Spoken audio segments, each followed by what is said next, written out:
Hello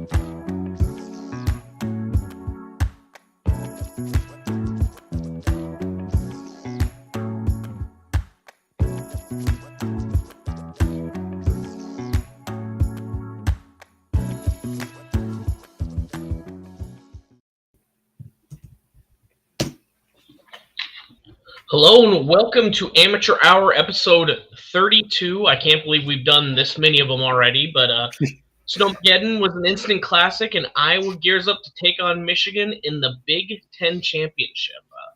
How you feeling, Trent? Feeling great. Wait, hold on one second. Abu Sama just scored another touchdown against Kansas State. So the 1,000-yard stare they had to have had when they were sitting there going, all right, Breece Hall's gone. We beat them last year.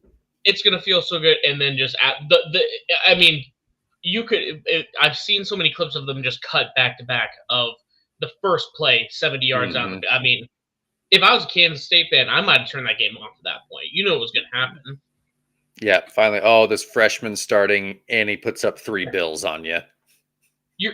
We were all hearing for the first time like 15 minutes before the game, oh, by the way, the other 2 backs didn't travel with the team, and we all, surmised that they were going to transfer.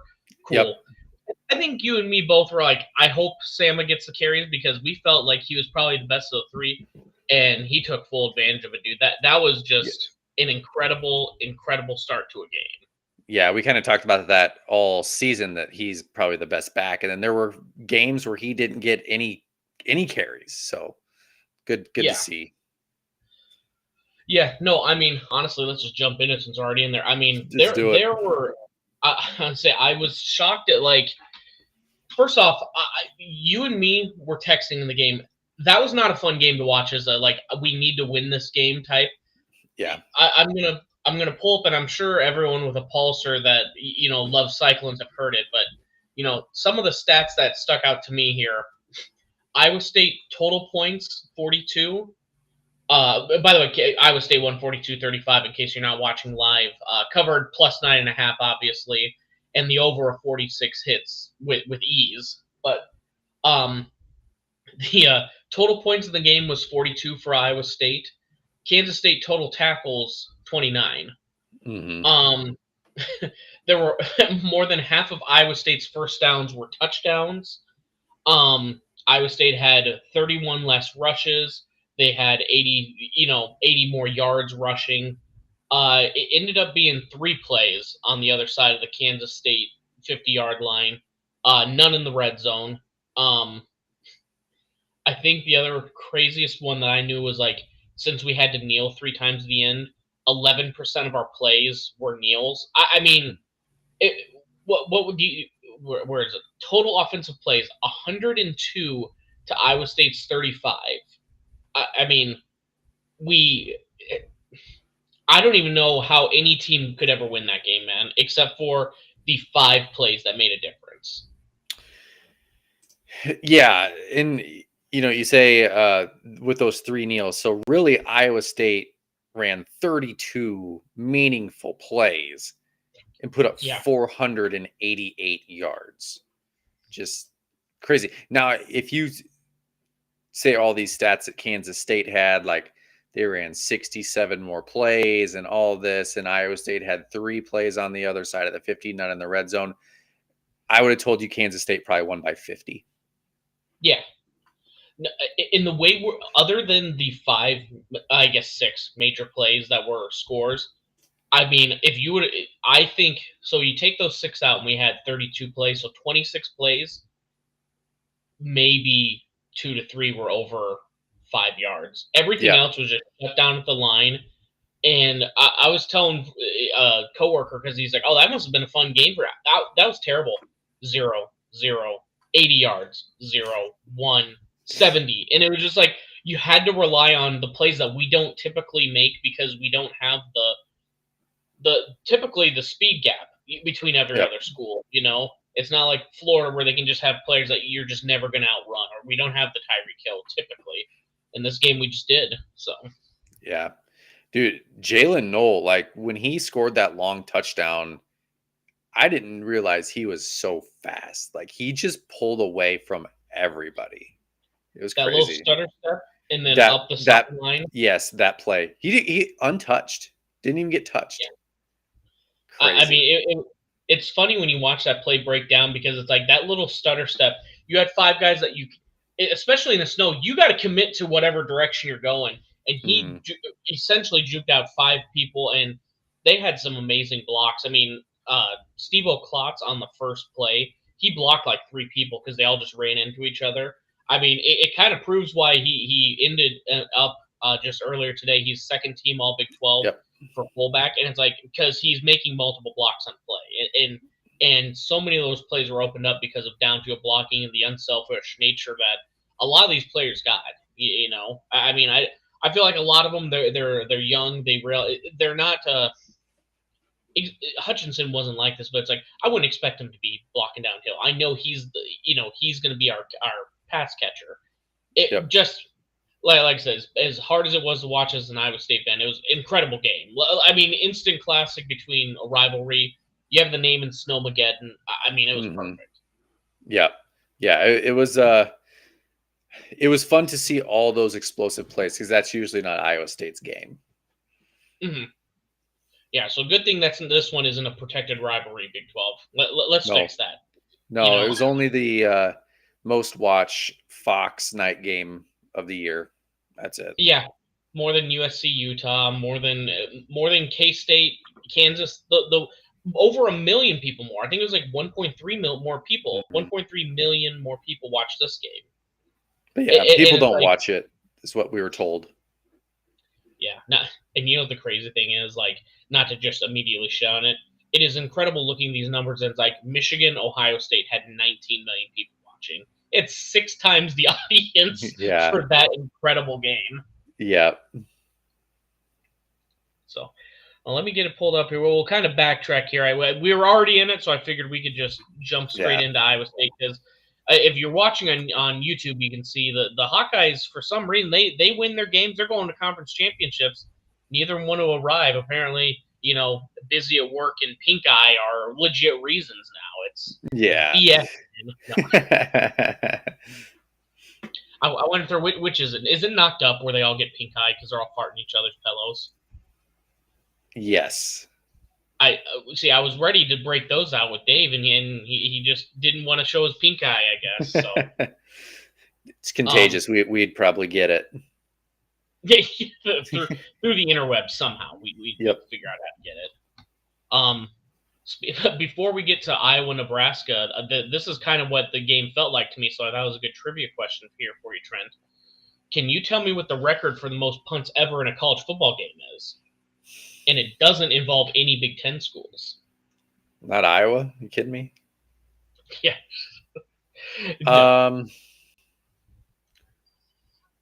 I'm going to say 28. Oh, way higher. Way higher. Yeah, I'm talking this. The game happened in 1939, so you got to think like conditions and no domes and everything else here. You can't read it from here, but it was Texas Tech. It was Texas Tech Centurion football. Can you guess how many? 42.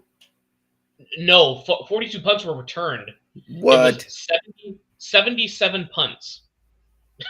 In this 77 punts. Yeah. How? And say they like here. It's talked about. It's like it was the muddiest game, downpour. Poor footballs. There was no way to run or pass, so they just started punting on first down, kind of like we jokingly talk about Iowa's offense. I mean, they nicknamed the game "When Punts Rain from the Sky." That's how many punts they had. That's funny. Let's see. So some of these stats: 6 of 14 fumbles were lost. None of the turnovers led to a score. 42 punts returned. 19 went out of bounds. 10 were downed. 1 back in the end zone for a touchback. 4 blocked. And 1 fair caught. Not 1 invalid signal. It was fair caught. So this also holds the record at the bottom here. They have 1, 2, 3, 4, 5, 6, 7, 8, 9, 10, 11, 12, 13 NCAA records. It holds the record for the most records broken in a game too. So That's insane. I went down this crazy rabbit hole that I want to talk about a couple more of them. Like it talks about the Ohio State Michigan like Snow Bowl. It was the exact same thing. There was like a Rose Bowl where the center picked up a football and caused a safety on his own team. There are some crazy uh, college football games out there. We just need to watch some college football from the 30s, I guess. Oh, well, speaking of college football from the 30s, let's just get into it. Iowa 13, Nebraska 10. Iowa covered the 2.5, which I felt pretty good about them doing because and the under sorry the historic under of 25.5. You get a 24.5, I think, right before the game. Yeah. But the under hits, to no surprise, but like that was the encapsulation of both the perfect Iowa game and the perfect Nebraska game from our end on how it always happens, man. Yeah, I thought Nebraska was going to win that when Iowa threw that interception. So Nebraska's got the ball to go down and kick a field goal and win. And then, nope. Yep. Iowa's every time, man, just interception to put them in field goal range, and they kick the field goal to win. Typical Iowa game. You could have told me if it would have just blocked out his face and I couldn't see what he looks like, because I've seen him so many times. It's like, that's Chubba Purdy. That's Brock's brother. I go, I don't know. He looks pretty big compared to Brock, everything else. And then some of those erratic plays, I was like, yeah, that's Brock Purdy from Iowa State. The craziest, just like, let's just force it in here, gunslinging, and it bit him in the ass, man. We know how many years in a row, it feels like forever, where it's that one mistake in an Iowa game, and that's what kills it for you. Yeah, for sure. Yeah, that play that he threw that interception on there right at the end of the fourth quarter, it's like, man, there was nobody around that defender. I don't know. That was terrible. It was like, I always hate to shit on kid, but just like, dude, like that was Beck has had like 3 of those that led to pick sixes this year. Yeah, it's like that's the freshman in you coming out, because they're like, what the hell were you looking at? Just go straight to a defender, straight return. Like, honestly, I've been thinking about it, and I was just so livid. Like, even think of the interception for Iowa. They not only intercepted it, which was great, but I was like on the 45-yard line, on their 45-yard line. Then they returned it about 20, 30 yards, and all of a sudden it's 8 seconds left, so no time for Nebraska to do anything, and within field goal range. I mean, it was just, and to their credit, and Kirk always does it. He's got that timeout in his back pocket. All they had to do was, especially for, the balls to break out a kicker that had not kicked all year.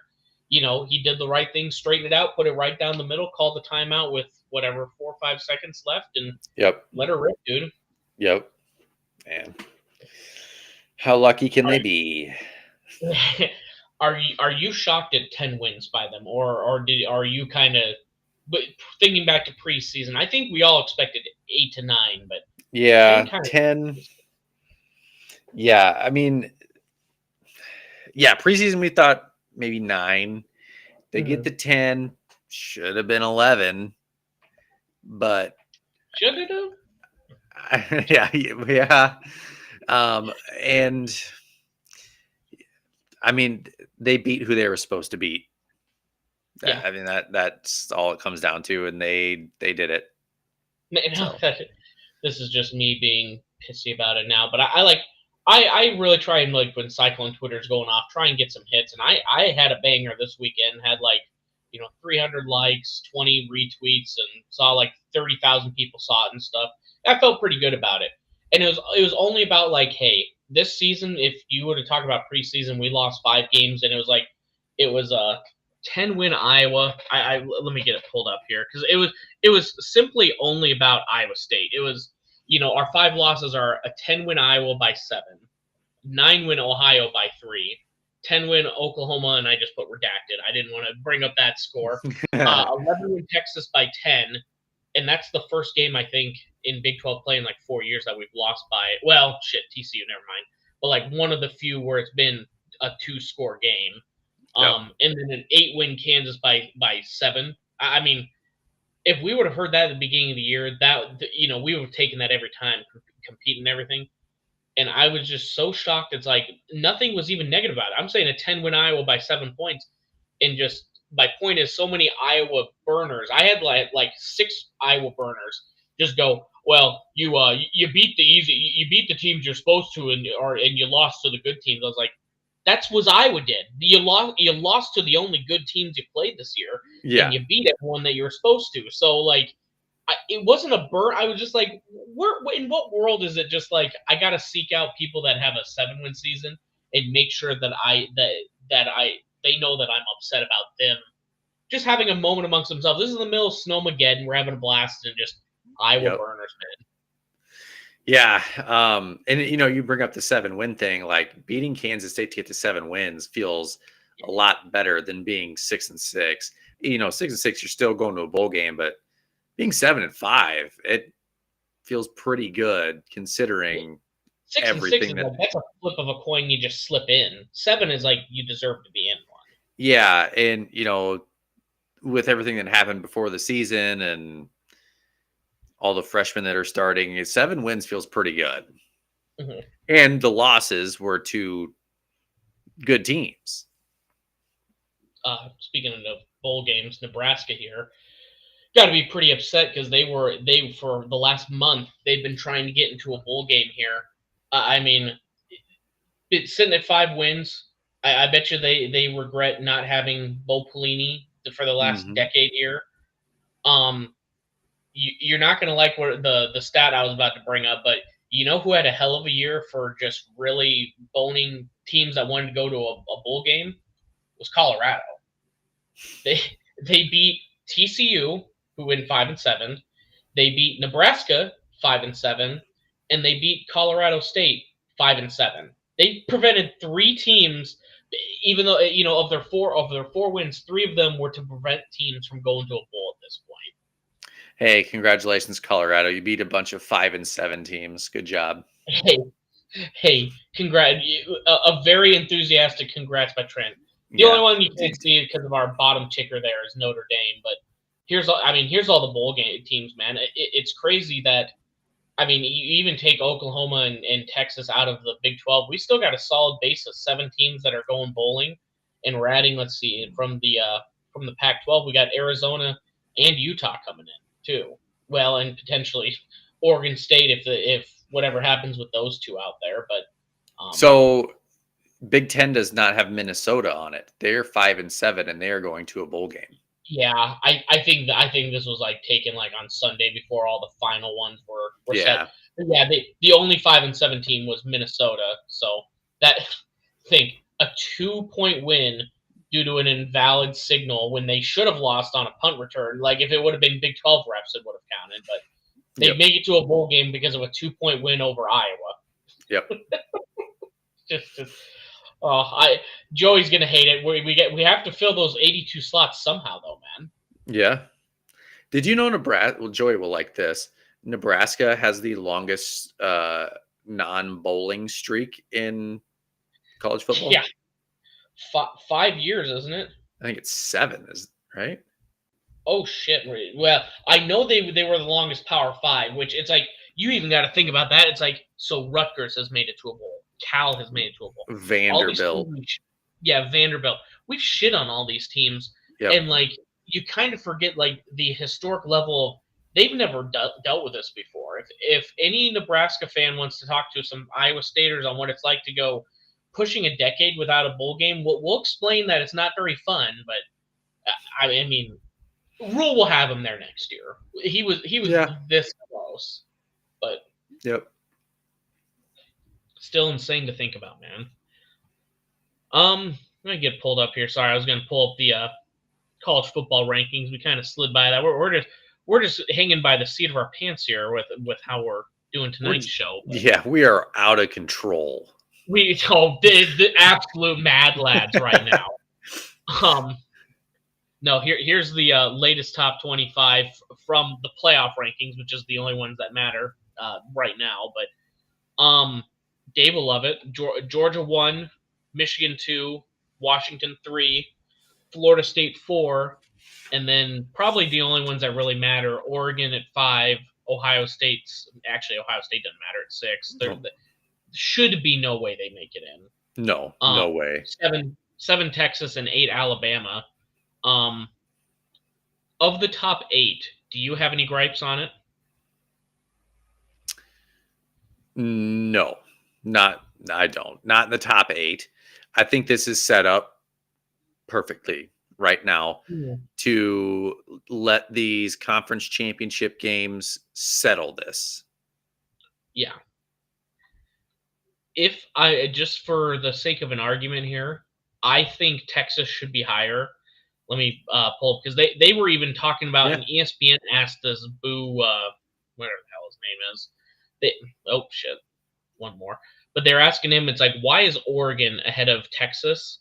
And this is just going to pity party for us. I think this is Big 12 bias against Texas in their final year. But, like, you look at the strength of schedule matchup, which, even before we get in that, first off, Trent, why the fuck would they have put it in this order? 8, 6, 5, 7. They purposely put the SEC team first, then Big 10, then like, I went through this multiple times to make sure I wasn't just being butthurt, but it's like the strength of record rank at the very top there, not in order. Strength of schedule, not in order. Wins, losses, it starts with 3, then 2, and then Texas somehow is behind Oregon in this ranking. If they're going by, well, the key wins, Alabama has the top key wins.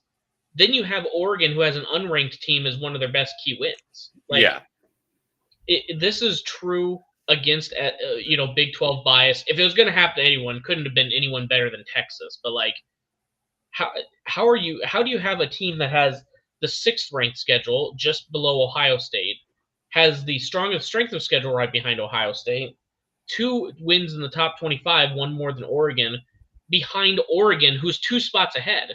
Like, Oregon could easily have jumped if they were at 7, and it's fine. But, like, Texas, I think, has to rely on some luck on one of the top 4 to lose, and even then, they're not even guaranteed to win a spot after winning their conference. Yeah, and I think out of the top 4, I think Oregon will win that conference championship. I think Washington will not be in the top 4 after this weekend. So that's going to throw Oregon in there. So that really doesn't help Texas out. If Alabama beats Georgia in the SEC championship, that ain't going to help Texas. Alabama's going to get in. Yeah, I guarantee it. That's just the way it's going to be. So, I don't know. Go Iowa, beat Michigan. I think that's what's going to have to happen. So you're just going full chaos then. Yeah, and I also think that Florida State could lose to Louisville in their conference championship without their quarterback. I mean, Florida State, they kind of beat up on Florida this past week without him, but I think Louisville's better than Florida. So Louisville, I cannot figure out. They got Jake Plummer's son there, and he's been kind of consistent, but then they lose to middling is probably a bad word, but, like, they lose to a Kentucky team they should have won. I mean, I don't know how the last week of the season, and they could have had an argument for a playoff berth at hand, and then they pissed it down their leg in the final week of the season, a rivalry game. Yep. But I don't know. I still think they could beat Florida, and I don't know. I think out of the top 4, sorry, Iowa fans, Michigan's probably the best lock here right now because they're not going to lose that game. Yeah. I was looking at alternate lines for the Michigan game. I mean, minus 35.5. If you really wanted to be full hater and think I was going to lose by 5 touchdowns, I mean, that's like plus 370. You can make some damn good money just if you really wanted to be a full hater. But there you go. The only things that scares me about Michigan is, like, you've seen these last couple weeks where, we're so good we don't even need J.J. McCarthy to throw in the second half. I don't think he's good enough that you wanted him throwing in the second half versus Penn State or even Maryland was playing him tough. Yep. You know? And this is going to be weird. I'm definitely not a big conspiracy theorist for the Big Ten here, but it's weird that the 3 games that Michigan doesn't cover and actually are scary close to losing are the 3 games where they are against opponents that they couldn't scout and they don't have Connor Stallions on the side. Yeah, that's weird that they don't know what's coming. So Yeah, they almost all lose. of a sudden not as good. So yeah, that's where I haven't even placed a bet because it's like the last 3 games when Harbaugh wasn't there. Unless Harbaugh's going to make like a 20-point difference in the Iowa game, I mean, I think they. I mean, I don't even know. I mean, as much as I see like this Michigan team, I think has a weaker offense than everyone expects, and they play cupcakes. And then I look at Iowa and I go, well, they're missing their leader on defense, and unfortunately, they still have their leader on offense in Deacon Hill, and I've seen what both of them can do with and without him. So, and yes, Matthew, you are correct here. The over under in the first half for Iowa is 0.5 points.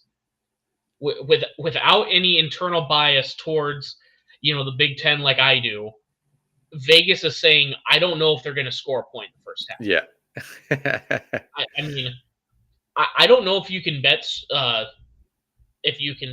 exact scores yet or exact points for a certain team. I might sprinkle a couple bucks on 0 points, especially if you can get some positive odds. Why the hell not put some money on that, man? It seems like the easiest gimme of the weekend. More on that Michigan defense than it is Michigan's offense being able to do anything. Yeah.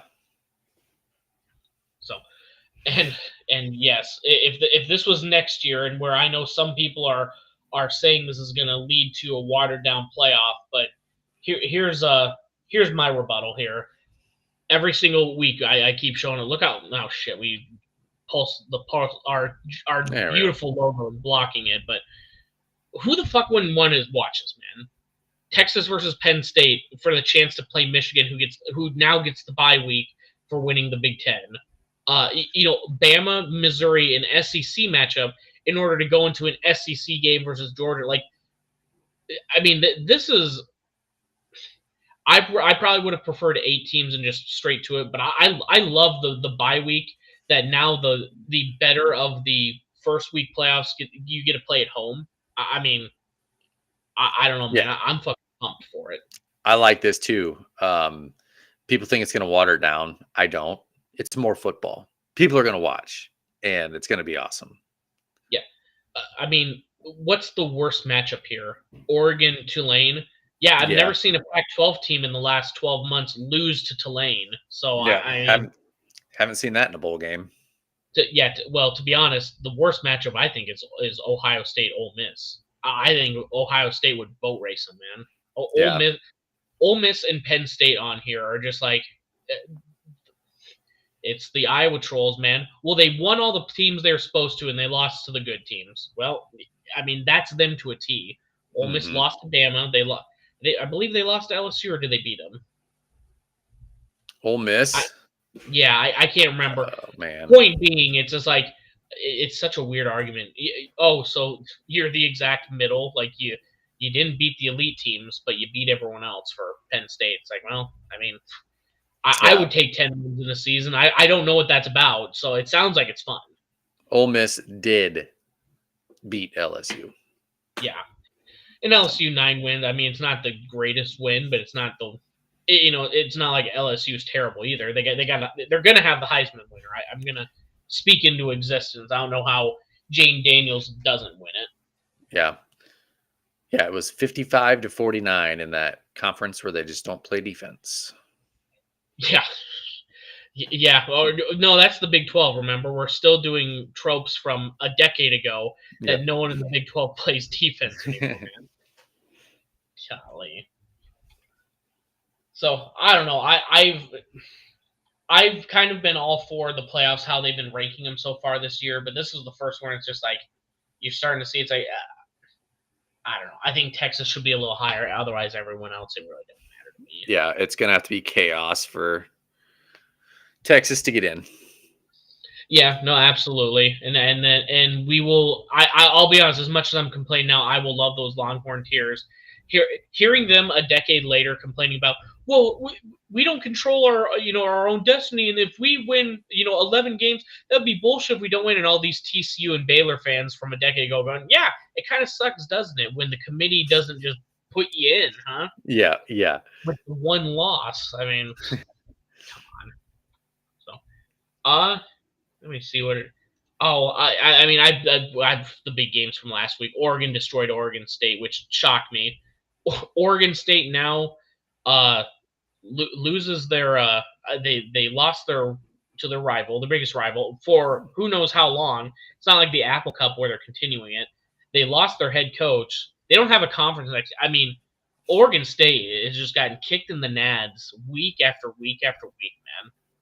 They'll have an easy schedule next year when they're playing the Mountain West teams. Yeah, that is probably the one storyline immediately after season I'm going to look forward to is like, how the hell do you even get out of that? Like, what do you even do?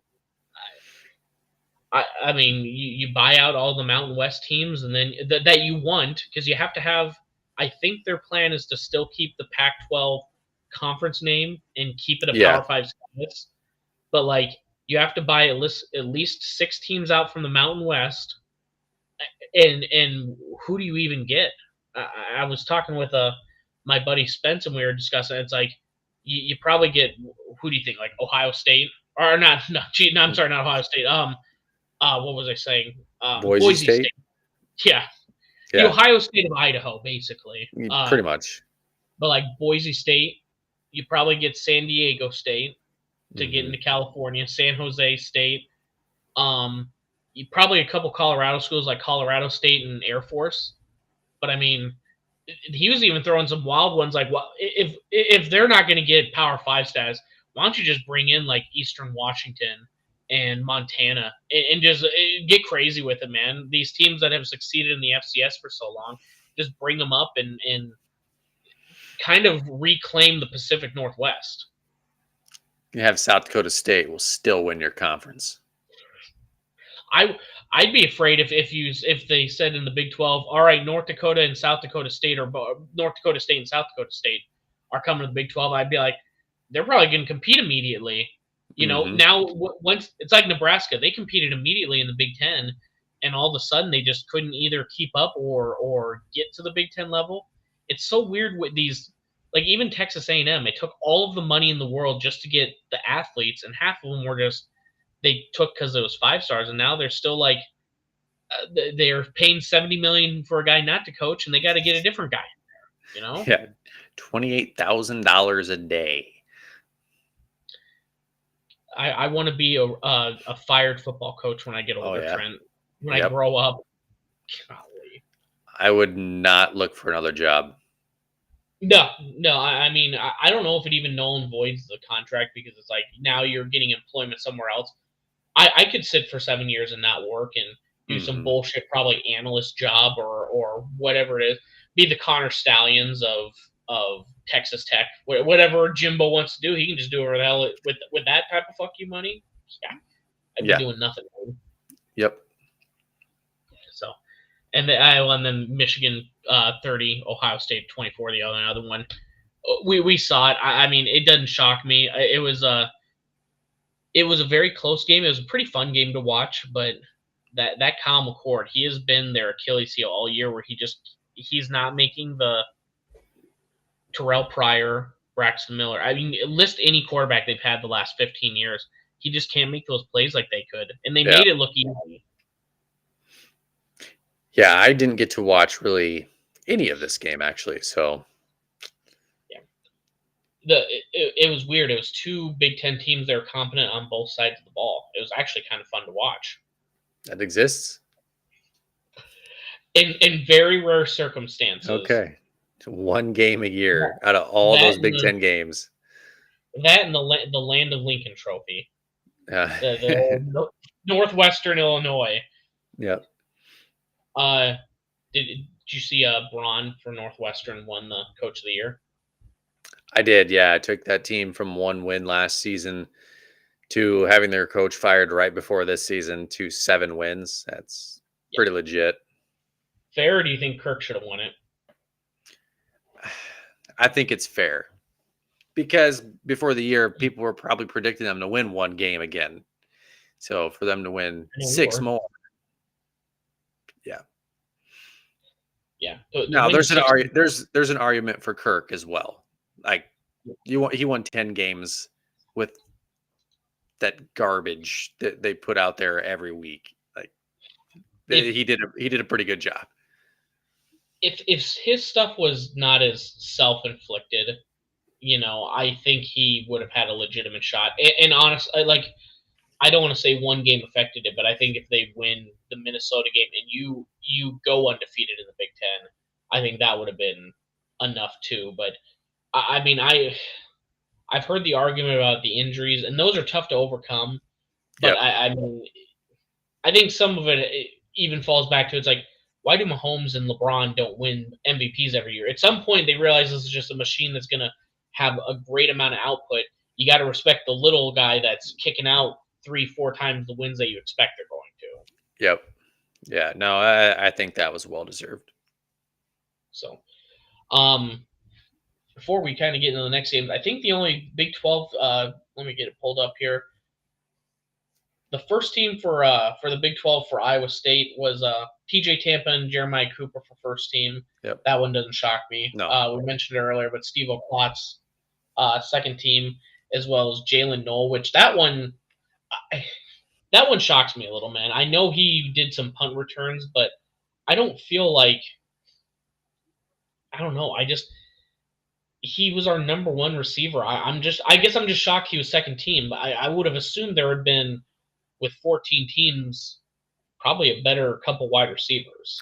Yeah, so you're saying you should probably been honorable mention? I'm happy for it. If you would have told me honorable mention, I wouldn't have been shocked. But second team kind of shocked. Yeah, he did have some drops. I mean, this game last week probably put him there for sure. Yeah, solidified it. Yep. So no, happy for all of them. Well deserved. I didn't look at all the honorable mentions, but I mean, man, we got 20 underclassmen, and you got quite a few of them honorable mention, and a majority of them coming back. I don't want to sound like 2022 Iowa State fans or the Purdy Brees year, but I mean, I'm pretty pumped for next year, man. We still got our bowl game, but I think we got a solid base. As long as we don't lose a bunch to the transfer portal, yep. I think we're going to be sitting pretty. Yeah, 18 to 20 starters could come back. So sitting in a good spot names here right before the next expansion next year with the Pac-12 teams. Yep. But do you want to start with your Jackrabbits? We had a bye. Yeah. Oh, yeah. This is just the breakdown for next week. Yeah. So at number one. That's right. First round of the playoffs were last week. The top, what is it? The top 8 seeds get a bye. So South Dakota State had a bye. Now they play Mercer. Mercer beat Gardner-Webb 17-7. So South Dakota State's going to beat Mercer by 40. Drake gets into the FCS, and then they get pounded by North Dakota State 66-3. So no, yeah, sorry, Drake. I was looking at the playoffs here. There's still 16 teams left. 6 of the 16 are from the Missouri Valley Football Conference. So pretty crazy. The SEC of the FCS. Oh, for sure. I'm getting. Excuse me. I'm looking to see. I'm just scrolling down. Yeah, we still got. It could have been more and too. Even the team that. It could have been 7, but North Dakota lost to Sacramento State. No, North Dakota lost to Sacramento State. Drake's not in the Missouri Valley for football. Oh, I'm sorry. I thought they were. But nope. Yeah, I mean, so you think if you had to put money on the line, how much do you think South Dakota State's going to win this weekend? This weekend, 35. 35. I'm gonna keep an eye open on the spread because it would not shock me one bit if it was Vegas has got to be a little more careful. Obviously, they can't just give money away, Yeah, but like if it's anywhere close to 20, like 27, oh, you think 20? 20 to 21, maybe 3 touchdowns. Yeah, golly, I almost. I mean, because it shows that Mercer. Maybe hold up. I mean, Mercer's unranked, or I'm sorry. This is actually. I'm sorry. This is just showing the seeds next to him. Yeah, South so Dakota they don't State. have a seed. I don't know, man. Like, what I might just have to go full ears up and just bet the spread for the Jackrabbits. I think they're going to be fired up, and having the bye and getting to watch your opponent for a week is a huge advantage too. Yeah.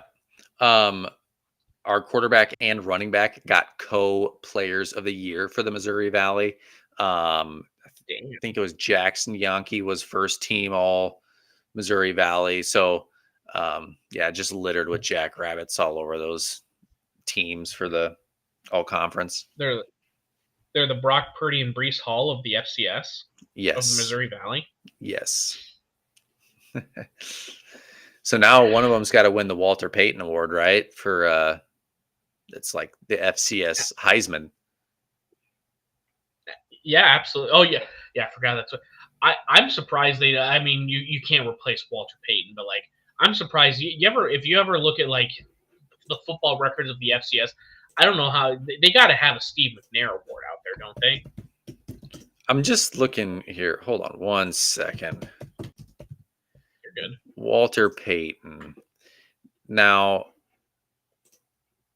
this is probably common knowledge here. I guess he went to Jackson State. Okay, I was going to say, like, yeah, if he went to like a Power 5 school, why are we naming the FCS Heisman after Jackson him? State. Yeah. Yeah, sure. Walter Payton, whoever he is, he played there. You know who used to coach there? I do. Prime time, baby. Yeah. Woo! He brought his Louis Vuitton baggage with him and won 4 games at Colorado.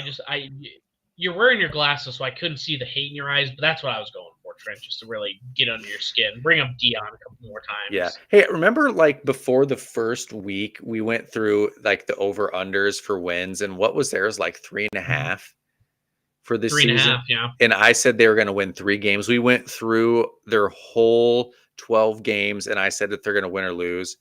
And I think I came to 3. I was only off by 1 game. Just saying. Hey, you got the Stanford game wrong, though. I don't even have to look it up. I probably know we were shitting on Stanford at that point, though. Did they lose to Stanford?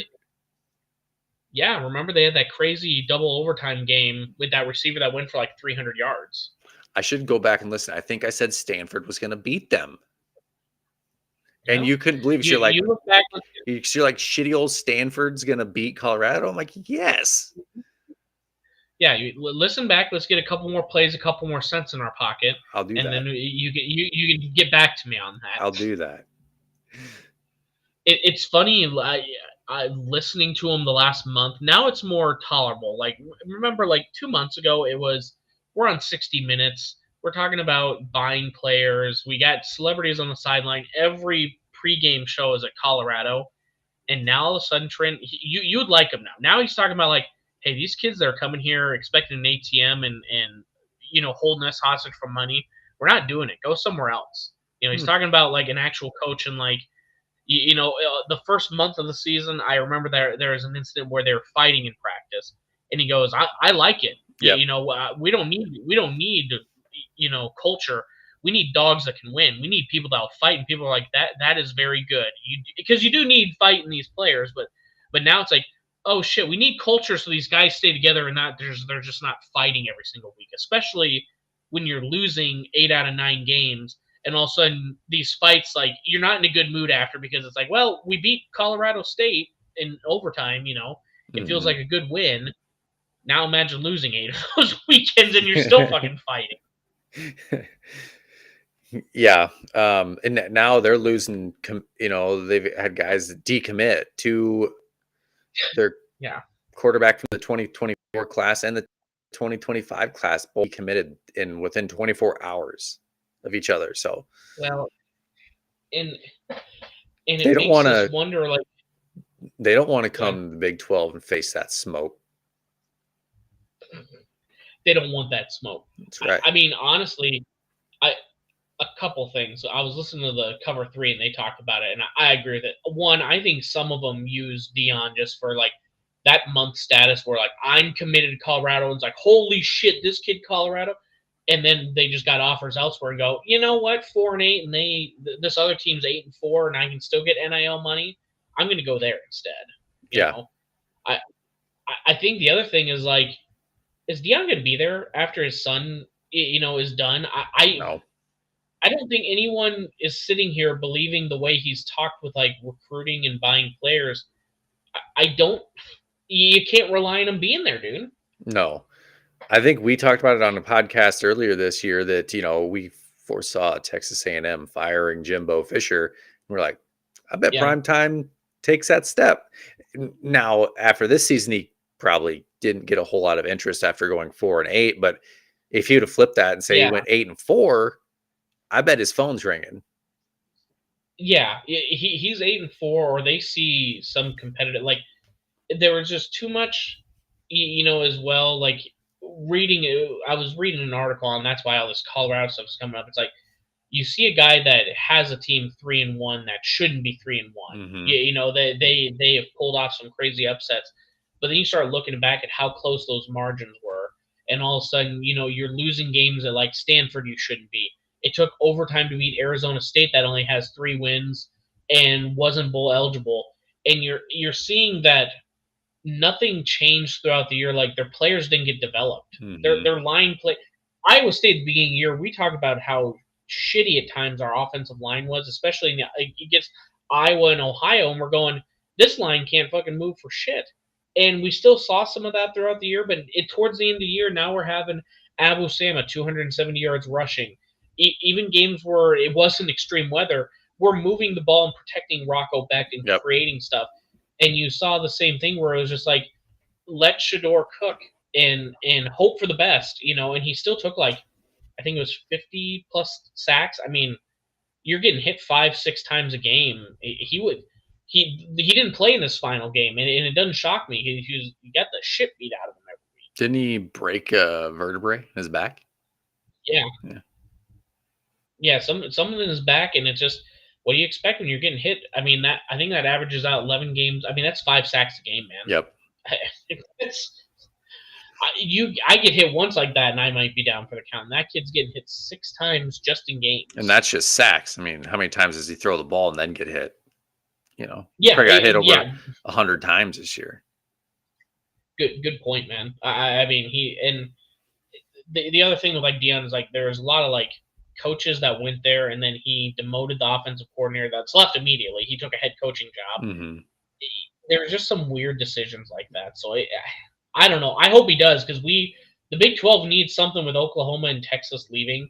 We need someone that's kind of loudmouth's a bad word, but we need someone to bring attention, say this is a tough conference.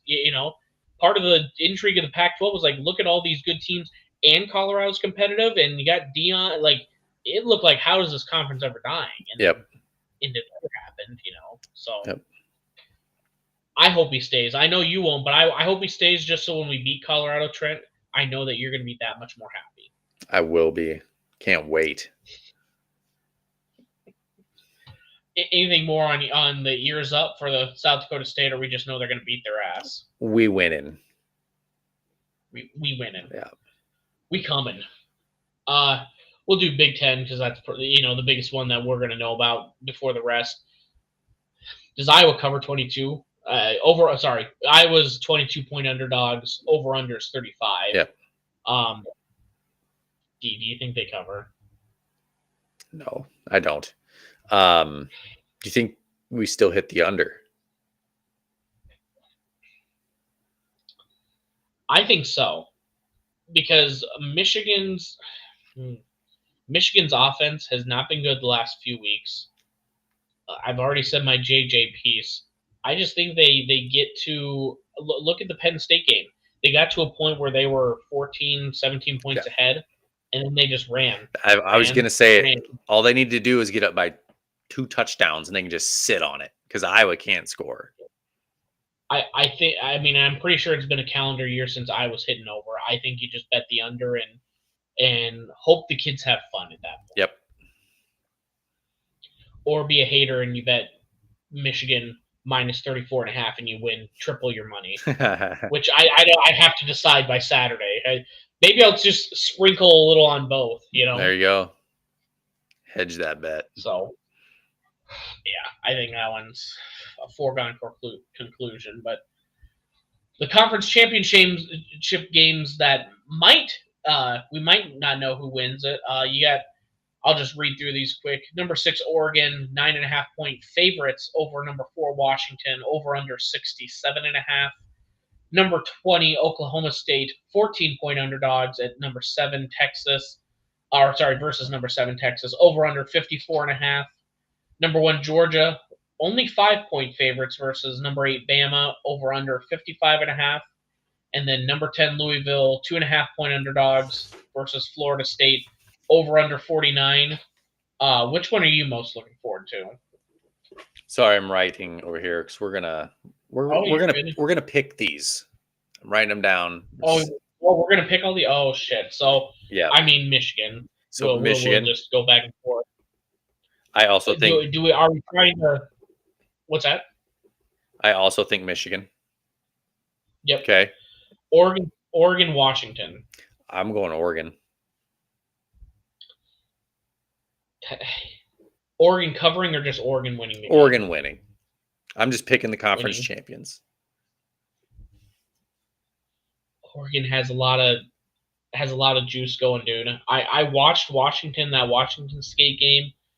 Washington had that close Arizona State game way back, probably about a month ago is when I started getting, because if you remember, it used to be big Phoenix energy about a month ago, and it was how's Phoenix not win the Heisman? Yep. Well, then we saw for the last flipping month of the season where they struggled, man. Sorry, I'm getting it pulled up here for Washington because the last month,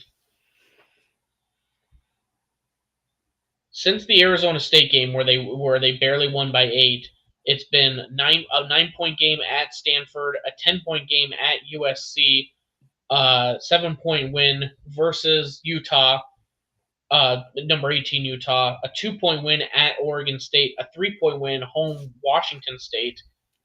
That's a lot of close games in the last month and a half, and there is something to playing those close games and winning it. But on the other hand, Oregon with some of the like opponents, they beat Washington State by 14, Utah by 29. Oh, Cal they didn't play, but they beat Cal by 44 points. USC by 9, so that's pretty similar to what they had. That same Arizona State that gave them troubles, they beat them by 36 points. Oregon State, they just beat them by 24. I mean, Oregon's got everything going for them. Yep. I tend to agree Oregon's going to pull this one out. Okay. It's just, we know Washington has the athletes, just Oregon's just got the swagger and they've got the momentum going their way right now. All right, Texas, Oklahoma State, who you got? I mean, this is the first year I've actually seen Sark. We're going to have to change our meme. I think it's Texas, man. I mean, I don't think they cover. I think Oklahoma State covers, but I think Texas wins this one. And I think this is going to be the year where we finally see too many teams outside the top 4 and we go, this is why we had to change to a 12-team playoff. So, I mean, I'm going Texas. Yep, I'm also going Texas. Alabama, Georgia. You go first because I want to look up some scores real quick. I got Bama. You got Bama? I got Bama here. I know Georgia. Chattanooga by 56, though. That's it. I know that Georgia's undefeated, but I don't know. I think Alabama's playing good football right now, and Georgia they aren't just steamrolling everybody like they have been the last couple of years. I think that Bama can keep that close and sneak it out. Now, that being said, Bama beats Georgia. It's going to be 2 SEC teams especially the way I got it set up here. Oh, the way you have it set up. Unfortunately, yes. If Georgia loses, they're out. There's you You got Michigan undefeated in. Well, let's get through the rest before we even go to the hypothetical. Okay. So we could talk a half hour on that. Yeah. I mean, I'm sorry. Right now, Kirby's got Saban's number, dude. Mm-hmm. I mean, he's beaten him the last few matchups, and it's just, I think it's turning more. We've talked about Saban all these years. I think Georgia pulls it out again. Yep. And the last game, Louisville, Florida State. I got Louisville. I'm going Florida State, Okay. man. I know he's the backup. Louisville has been inconsistent in some games, but you know what the some games are? The big ones. The big games that everyone is watching is when they piss it down their leg. So it'll be interesting to see where Louisville is next year with Plummer and everyone else. I think Florida State's got too much. Mike Norvell's got him playing well. The backup at Florida State, I know he struggled last week, but it was his first game in the swamp, and he did just fine. So I kind of foreshadowed here with the hypothetical. I have Louisville beating Florida State. Okay. So that takes them out. I got Oregon beating Washington. That drops Washington out. Texas beating Oklahoma State. The committee's going to say, well, Texas just beat Oklahoma State. That's not good enough to jump them in. Now, Alabama, on the other hand, beating Georgia, that's good enough to jump them in. And Georgia just losing one game to Alabama in the conference championship, that's good enough to keep them in. So it's going to be Alabama, Georgia, Michigan, and Oregon. That's going to be your college football playoff. Did you have Texas winning? Yeah. Yeah, no, the college football playoff committee is going to go, well, Texas, they only beat Oklahoma State in their conference championship game. Yeah, that's not good as Alabama beating Georgia. So that's what's going to happen. Sorry, say it one more time because I'm visualizing now. I'm looking at these helmets here. So I've got one Michigan. Yep. Yeah. And then I have Oregon. I've got 2 Bama. 3 Bama. Georgia. 4 Georgia. Yep. Texas being out. I can think just like the college football committee here, and that's what they're going to do. If what I think is going to happen this weekend happens, that's going to be the scenario. You think a one-loss Georgia team that didn't win the SEC, they only lost to Bama this year, would get in over a Texas team that beat that same Alabama team earlier in the year at home, at a hostile environment, not a neutral field? I say neutral. That game's played in Georgia. That is a home game for Georgia. But yep. No, I do think that that's just the way the college football playoff committee has operated. God, if we could keep 2 SEC teams in here, let's do it. So, and with them being 3 and 4, they wouldn't play each other until the championship. Kids, they're both let's be real honest, in this scenario, they're both beating those teams. Yeah. I have no question Georgia would dismantle Michigan right now. Yep. And I have no question that Alabama. Actually, Bama Oregon would be a hell of a game to watch. Yeah. In this case, Oregon, they've got Bo Nix, who has played against the same Alabama team for a few years. Remember, he played at Auburn. Yep. That might be a gimme. As much as I was about to shit all over him, that would be a tough matchup. Mm-hmm. Yeah, you just watch; it's going to happen.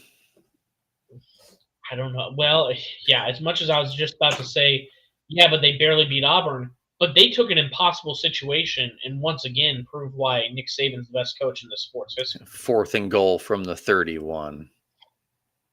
That was just I can't remember what I think I didn't catch the end of the game live. I saw it on Twitter. It's like huge sack by Auburn. It's 4th down and 31. I was like, oh, that's crazy.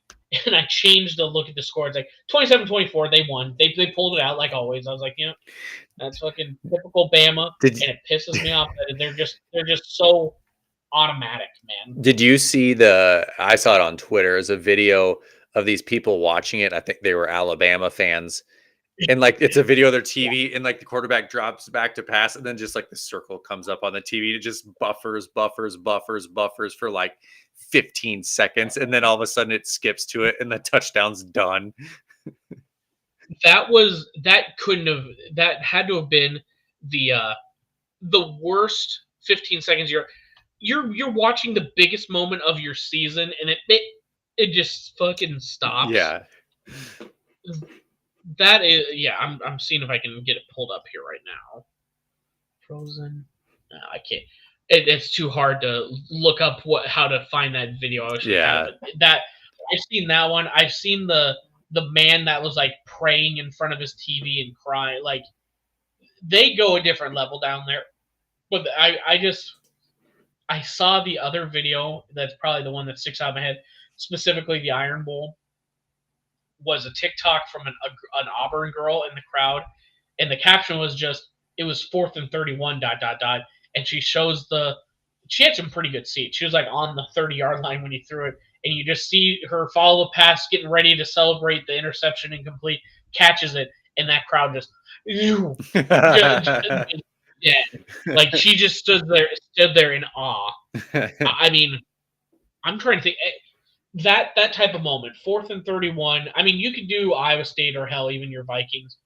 What is the one moment as a fan where you're standing there and your just heart sinks, the impossible has happened, and you're just, what did we do to deserve this, God? Where you're asking a higher power how that happened. We are Iowa State fans. We know getting kicked in the nuts every March Madness, dude.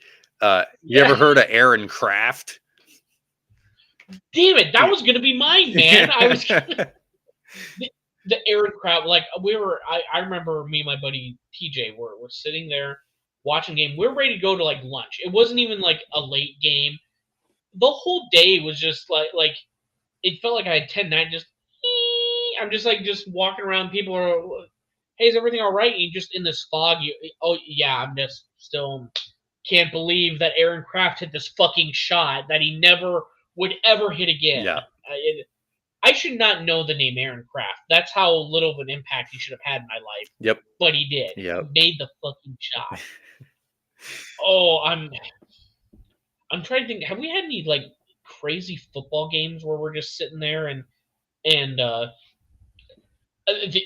only one that I've had recently was I bet TJ Hawkinson touchdown in the Vikings game, and the whole game I was just like this. I've never had the first touchdown bet go into the fourth quarter, and it just like I just lose it. If can I get this over with?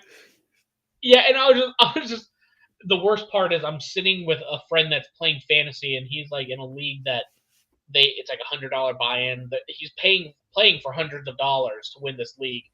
And he's playing against TJ Hawkinson, who couldn't score a touchdown or he'd lose. And I have to like contain my excitement because I won $40, and the disappointment of him losing hundreds. I was just like a muted excitement. Oh, that's probably the only recent like football one I can think of where it's just like kind of, I guess, the opposite. Not like sunken. That was the most excitement. Yeah. Oh. Probably Kansas last year is kind of tough. We missed so many field goals. I don't think it's to that point where I remember Aaron Kraft's name, but I remember where I was watching us lose in Kansas, like to what we called a fluke team. Mine would be maybe like Iowa State, Texas in like 2000. The fumble return. The fumble return. Which was then they called it off.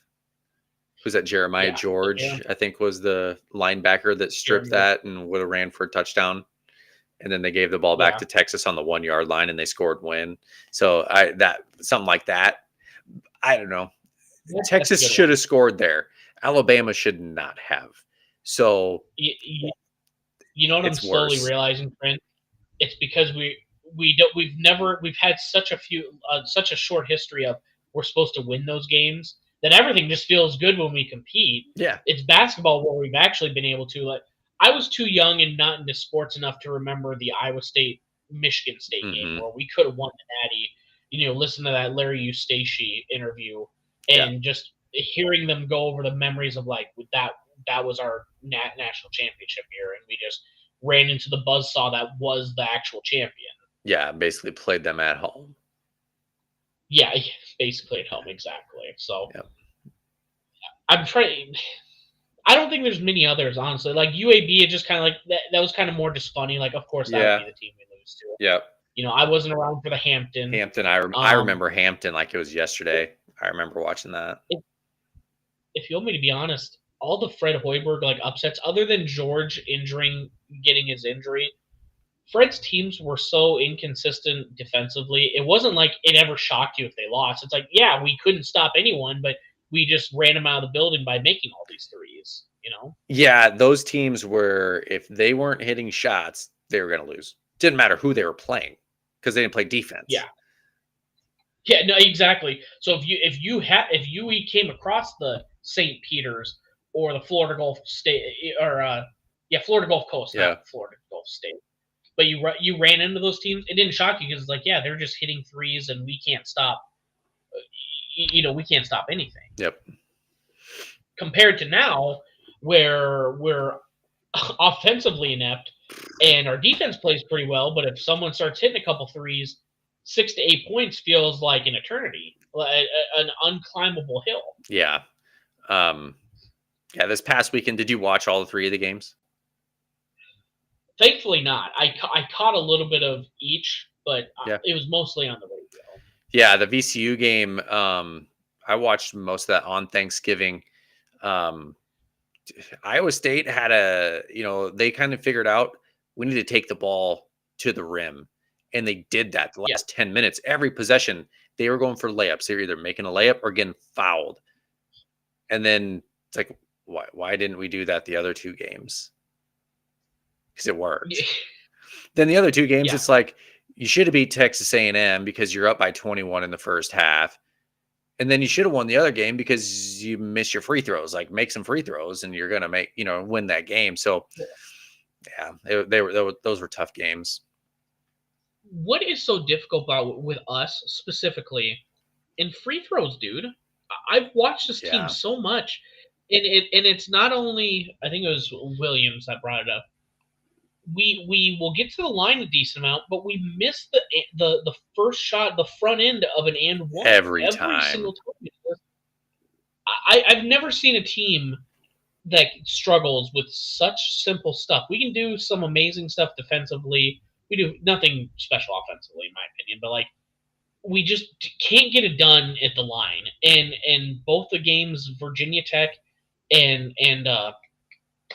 Texas A&M that we lost, Texas A&M was down 2 starters, and we couldn't get it done because we failed at the line, and we just it's a young when Iowa State was up 21 in the first half of that game, and they kind of made a run at the end of the first half to get it to 10. I'm like, we ain't winning this. We were by 10 at half. And that was my thought. We are not going to win this game. And we didn't.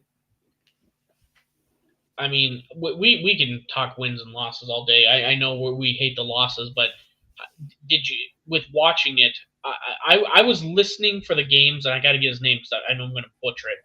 But I was always amazed that Pez, let me get it pulled up here. I clicked the wrong damn team. Pezel, golly, sorry, it's taking forever to load this here. Who are we talking for? Iowa State? For Iowa State, our player. Is that Pavletsky or whatever his name is? Pavletsky, there you go. Sorry, it literally just finally started loading. But Pavletsky sounded like he was starting to get better throughout the last 3 games when he's been playing. Lipsy does fine, but it was Gilbert and Jones where they just couldn't hit the broadside of a barn. Every time it's like, and Jones up, and it's too far. Yeah. Milan sounded like he played fine. I think Omaha's starting to get a little more comfortable. He's still pretty raw. Yep. And I don't get these people that, yes, he's a 5-star recruit. That doesn't mean when you're watching Zion when he first started, dude, he wasn't the most complete player. He was still pretty raw. Yeah, he was still amazing. We could probably force him into a position, but I'd rather see him get a few minutes and come off the bench and get comfortable in the system than just like force it, you know? Yeah, Omaha is 7 games into his college career. Let's pump the Yeah. brakes. I know he's a 5-star, but man, let the game come to him. Like he's going to get better every game this season, and I think Mm-hmm. he'll be playing his best ball at the right time at the end of the year, come tournament time. I know everyone with he's the best recruit we've ever had. Doesn't mean he has to start the best. He can be raw. You know, we've look at look at our football team. Some of the best, you know, some of our best recruits that we've had. I mean, J.J. Cole, he didn't hold a stick to Rocco Becht, who is less recruited and completely different type, but it worked in our system. Yeah. Same thing with basketball, man. Like it just let TJ do what he needs to. He's going to hone the skills of Omaha. To be honest, would it be the worst thing if we kept Omaha another year? If he wasn't completely fleshed out? I don't know if he would, to be honest, but like it wouldn't be the worst thing if he stayed another year if he doesn't quite get acclimated to the game. Yeah, and let's be real, like he's just figuring out D1 basketball. He's not playing Dowling anymore. He's not playing Urbandale? No. Yeah. He ain't playing Ankeny High. Yeah, no. Does it concern you that we've only played 3 teams in the top 100? You know, everyone's been 250 and less, and we've had to climb back in each one of these games. VCU, we had that incredible run to get back, but then, you know, Virginia Tech, we just couldn't. We kept climbing, they kept pulling away. In Texas A&M, we had a 21-point lead and then lost it. We're supposed to be a defensive team, and we lost a 21-point lead. I mean, I don't even know. Maybe you have any idea. How do we even correct this is now a year's stretch where we just go, okay, 4 to 8 minutes with no scoring. You know, I don't get how. I don't even know what you can do to correct that, man. Yeah, they can't do this. Yeah, you can't. You need to get, if you go on this 4 to 8 minute stretch, this drought, you draw something up, get an easy bucket. Like, don't got to be a 3. You don't have to say you're down by 10. You don't have to get all 10 of those points in one possession. Get an easy bucket and just get the scoring going again and make your free throws. Does he? I haven't watched enough this year to know just yet, and I can't remember from last year. Does TJ call these timeouts to like stop the flood at some point, like where it's been 4 minutes without a field goal? I can't remember if he does or not. He doesn't pull the trigger on those as fast as other coaches. Now he's not. He's not Steve Prohm, who would call the timeout when his own team is on one of these huge. Hey, we're on a 10-0 run. I'm calling a timeout. Like, I forgot that. It's like you have all the momentum in the world. Who cares if they're not running a call play? Yeah, we're at home. Let's quiet the crowd here.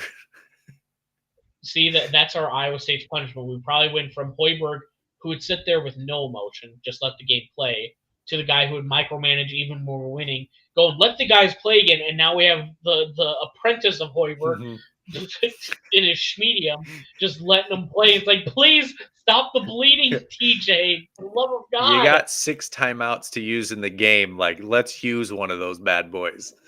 Yeah, especially I know the drought in the A&M game was like towards the end of the first half. It's like you can look at those. I love watching those graphs where it's like you can just see it's like, okay, trickling up, and we're not scoring, and here's the 8 minutes. Like those graphs just speak so much louder of just going, TJ, where at some point in this 4 to 8 minute span could you have not just gotten them calmed down? Yeah, and in the first half of these games, you have a use it or lose it timeout. So you only get 5 timeouts to, if you don't use one, you only get 5 timeouts in the second half. You don't get all 6. So, man, call that timeout. Well, I don't know. And again, this is the first time we've had some, let's be honest, real competition. Yeah. We're coming up with DePaul this next weekend. It looks like it says we got about an 84% shot to win on Ken Palm here. They're 1-5. They're not good. Yeah, but again, a team starts hitting shots, man. Yeah. We can't catch up to them. Yeah. So DePaul's 194th in ranking, and then we get another week stretch, thankfully, and then we're playing Iowa at home. Yep. They're 41st in KenPom. I haven't watched enough. I know that Sanford has been going off for them. I'll have to kind of keep an eye on them, and again, that's it's kind of funny in football. We just despise Iowa for no offense and great defense. But in basketball, Iowa State plays the way it's meant to be played. Tough defense, offense if you can get it, sure. It's the way Dr. James Naismith would have wanted it. I wish that it was still actual baskets up there for tie up there. Yeah. I don't know. Iowa's like the perfect matchup that, like, if we can get our offense going, we're just fine. But if we have a 4 to 8 minute stretch where we don't score, Iowa wins that game. Yeah. I'm not even, and I'm terrified of it. Yeah. Iowa put up 103 tonight. Yeah. Because between football, a pick six ending that game, a wrestling meet where I think a couple controversial calls, but Iowa made the matchup adjustments and they had wrestlers pull off. They pull off the Cyhawk and wrestling. We're not going to win in women's basketball. I don't care. Caitlin Clark's going to score 50 points, rubber vag on someone's forehead, and she dunks it. We know what's going to happen in women's basketball. We need to win men's basketball, or I might just end this pod. I don't know. Amateur hour. I can't do college basketball anymore. I will beat. Amateur hour 33 might be the last one we ever do. Amateur hour 34. It's just going to be a best of, like when TV shows they can't figure out what to make the episode about. We're just going to do a best of, and I'm just not going to be here that week. The final episode. The amateur hour rip, and we're just going to talk about all our OnlyFans bits that we made. Who did Iowa beat 106 to tonight? Give me 1 second. North Florida. Wow. Well, no, it's still but here's the good thing: Iowa 103, North Florida 78. Yeah, they gave up some points. Yeah, they stay. Did Iowa cover? Plus minus 26. No, they only covered by 25 points. So Iowa didn't even cover in the game, Trent. Trash. What a trash program. I mean, look, we'll copy Cyclone Fanatics here too. Guess the line. What do you think the line of the Iowa State-Iowa game is going to be? Iowa State's at home. I'm guessing Iowa State by 3. 3.5. 3? 3.5. Write down 3. You got 3.5. I'm going to say 5.5. Now, you know what? I'm going to go real bold. No. I was going to say I'm choosing between pick and 5.5. I'm so shitty at this game that I made up. I have 5.5. 5.5 point spread. Iowa State favorite. All right. I don't think they're going to have Iowa favored, but it's not going to shock me anyway. Oh, I'm 100% with you. They're not going to have Iowa favored in Hilton, but unless Iowa State loses to DePaul this Sunday for some reason. Let's get through the DePaul game before we hit up George. We want to do our Hamilton bet. Yeah, so in Hilton, Iowa State will not be an underdog, but like you said, it would not surprise me if Iowa won. You want to hear what that crumb bum tried to do to me last week? Well, you were on the text. He tried to get us to do the Hamilton bet for the wrestling meet, and we both just let's just enjoy it. You know how many times Terry Brands has beaten Iowa State in a row? 19. 19 years, and he's trying to. Hey, do you want to give me? If he needed $10, he could have just asked me. I was going to take that bet in the. I mean, this is the best team we've ever had. And Terry Brands just ran a clinic on changing his lineup enough to put the right wrestlers versus our upper weights, because we had a 1-point lead going into the intermission. Yep. And then Iowa just took over, man. They played it perfectly well, and we have a couple good. The problem is we have a couple good, very good upper weight classes, but the ones in the middle, Iowa just dominated them. Mm-hmm. Like there was There's a freshman in his first ever meet that beat a ranked wrestler for Iowa State because he just knew exactly how to counter uh, our 74 pounder, I want to say. It was just a masterclass, man, of like a team that wanted to win and a team that wanted to wrestle close. Mm-hmm. It's unfortunate we lost on national television, but it was a hell of a meet to put on the first nationally televised meet.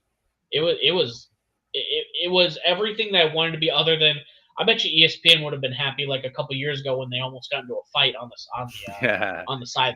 Yeah. They would have paid for a little free UFC at the end there. Yep. So, how is Iowa State golf team looking?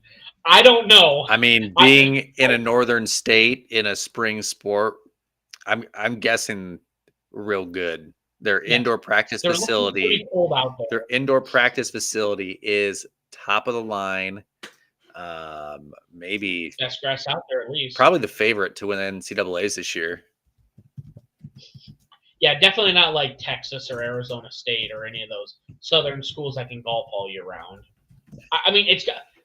I don't even know who is the top ranked team. Let me know when you get the rankings up, because I want to see if I can guess a few of these top 10. Well, I'm looking for an image to bring up for Iowa State's practice facility. It's actually pretty sweet. Oh, you're being serious about that? I thought you were just like, oh yeah, top of the line because we're Iowa State. We have our horticulture and everything else.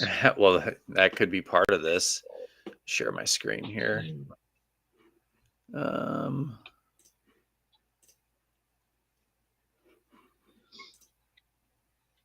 Get it pulled up here. Yeah. So it's I just shared it.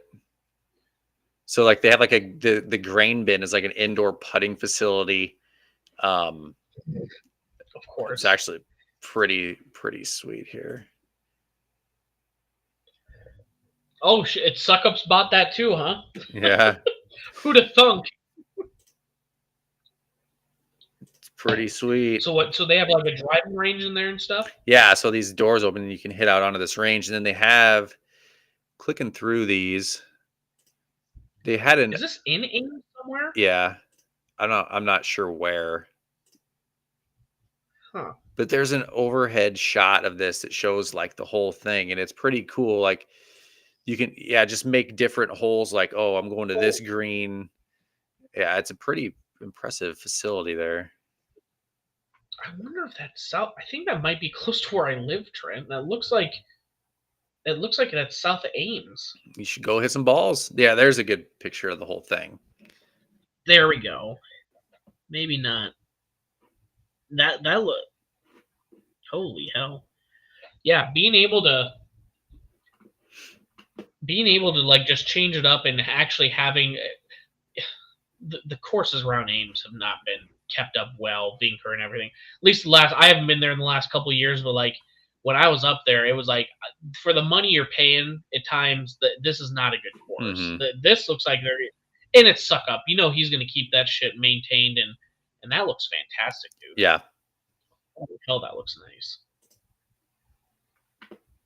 That'd be so awesome. And sorry for the people that just listen to the podcast on audio, but come to our YouTube channel. Pulse the Heartland, subscribe, and you can see this beautiful golf facility that they do have. Yeah, there's the indoor, the putting green inside the big grain bin. It's pretty sweet.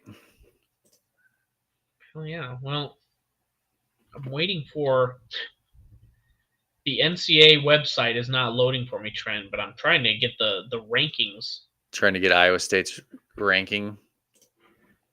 Yeah, trying to say, well, let's just see. Golf Week men's teams collegiate individual rank. I'm guessing we're not in the top 25. Auburn? Full top 25. I was about to say I have no clue. It only goes to the top 10. We are not in the top 25. Shocking. So, just take a shot in the dark. Who do you think is number one? Stanford. What's Stanford? Stanford isn't even in the top 25. Dude. What? Pepperdine. Now you're just pulling my leg. Pepperdine's not in there either. Oh, really? Yeah, bigger schools. The number one is an ACC school. And there's some parity. There's a team that's ranked 12th that's getting a first place vote. That makes no sense. Who's that? Well, I'm spoiler. The number one team is North Carolina. North Carolina, Vanderbilt, Auburn are all receiving number one votes. All the way down tied for 12th is Alabama that's receiving a first place vote. Can they just be bad at some sport, Alabama? Come on, man. Like, I'm getting it pulled up here. Like, can we just that's where it's always is like back in the day when like, okay, Iowa beats us in football. This is where it's like we got to beat them in basketball, man. Like we need to have one sport that Iowa State's gonna beat them at. But I don't know if you can read it too well, but yeah, North Carolina, Vanderbilt, Auburn. Here's Arizona State at 4. That's who I thought it was going to be. A lot of Southeast schools, though, dude. Yeah. Georgia Tech, Tennessee, Washington, Ole Miss, Virginia, classic East Tennessee State sneaking into the top 10. Powerhouse. I mean, East Tennessee State, is that just like the city of Knoxville? I don't even know.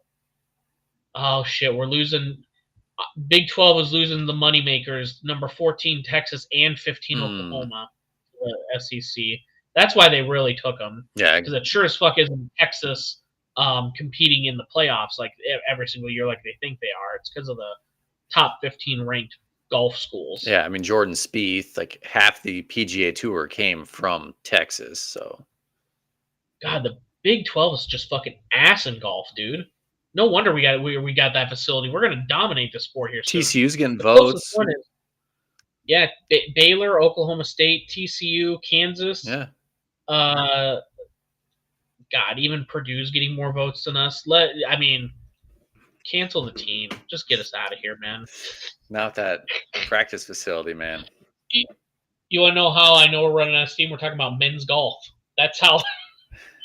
What? I think it's the women's team is where we're top 25. That's why we didn't see it. Welcome to the Struggle for Par podcast. Struggle. Tiger and Rory should have invested in a grain bin instead of a dome. See? Yeah. And they're that much cheaper, Ryan, too. Yeah. I mean, if Tiger and Rory just bought some nice suck-up grain bins, and please specifically buy suck-up grain bins so they can keep donating to Iowa State, that would be fantastic. Yeah, that's what Tiger and Rory get for having a air-inflated dome. Did they not learn anything from the Metrodome? They don't remember that a few years ago. Snow destroyed that roof. Yeah. In a town that is consistently gets snow all the time. Yep. Oh, shit, Trent. By the way, Arkansas is beating Duke 75-68 with 1:10 left. It's at Arkansas, too. Hate to see it. Yeah, hate to see the team that has had a coach inconsistent for 40 years finally have to have a little adversity. Yeah. But by the way, I was just, again, Iowa kind of ruined my whole weekend with just how they keep pulling stuff out. And it's because they have, great coaches. You know what it reminded me of? Because I was trying to find a funny or good comparison for the pod here. Iowa football is like Packers football, where they just went from Hayden Fry, Hall of Fame coach for 20 years. Packers had Brett Favre for 20 years, Hall of Fame quarterback, and they just immediately fall or get, Kirk Ferentz. Yeah. It was between Kirk Ferentz or Bob Stoops. So either way in this timeline, whether it veers one way or another, they went to another Hall of Fame coach. I think Kirk is like right on the brink of like technicality getting to the Hall of Fame. He should make the Hall of Fame with how long he's been coaching. But like either way, just get another coach for 20 years, and same thing with Packers. Oh, did you have Brett Favre and you finally don't have a Hall of Famer? Here's Aaron Rodgers immediately for 17 years, keeps dominating the conference. Just like at some point, I just want to like know that we have the consistency of Matt Campbell and be able to sneak a few years in a row of just winning at Iowa or winning versus Iowa. It's just pure jealousy. Someday. Someday, and think Kirk goes past. I think he goes next year. You think he goes even past that, or do you even think he makes it next year? I think he'll coach next year. I think so too. I think he'll coach next year. He wants to make sure. For the Hall of Fame perspective, he's like right at 60%. If he does one more year and goes his 8-5, say they go 8-4 and then they make the bowl game and lose, as long as he doesn't go below like 500 or below, he makes the Hall of Fame. Yeah, I think he'll do one more year, get Iowa on a little more stable ground with a good offensive coordinator. Dana Holgorsen has been a name that I've heard. If he can get someone good, probably better for them younger, like a Alex Golish for Southern Florida, or some of these like younger coordinators, just get some life into that offense. I think he does one more and then he's off in the sunset because he's really like, him. He just answers the question, no monotone, no inflection. And this year he's actually been emotional. Kirk. He's been kind of cracking some jokes about them making the playoff and wouldn't that be funny, and like him showing a little emotion, and those Hawks are going bananas for him because it's like, this is the Kirk we love, and it's like, yeah, he's kind of funny when he wants to be. Yeah, just took him 19 years. it just took 20 years and a few double-digit win seasons for him to crack a smile every once in a while. That's it. Oh shit! Anything else you want to talk about, Trent? Or I think we just wrap it up at this point. Yeah, let's wrap her up. So, well, I do appreciate everyone that did join us live here tonight. Like I said, make sure you share with your friends. We appreciate we've been getting some consistent numbers with people that are joining us live here, but keep sharing us. Like, subscribe, telling your buddies about us. But Instagram, Twitter, Twitch at Heartland Pulse. Facebook, YouTube, Pulse of the Heartland, and we'll catch you next week. See you next week.